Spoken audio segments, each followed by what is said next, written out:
There we go. We got ourselves yet another word nerd. And today I want to talk a little bit about antonyms. Now, before we get into today's extremely rare word, allow me to set a little place for everyone, right? So you may have heard of the word zenith, and it's an astrological word that means the highest point in an arc, right? And you can use this metaphorically to be like the high point of your life, right? You might hear it used in that context. And there is the word that means the exact opposite, right? The lowest point in a trajectory or the lowest point in someone's life would be nadir, right? And I really love just knowing that word. It's one of those that really pisses people off when you use it in casual conversation.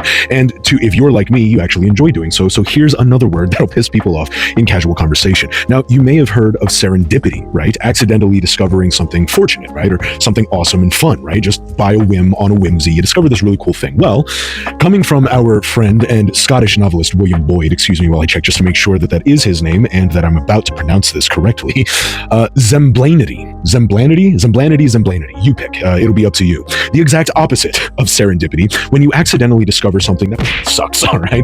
And what's interesting, not only is this word, like I said, marked as extremely rare, because when the hell have you ever heard anyone say Zemblanity or Zemblanity, whichever you decide?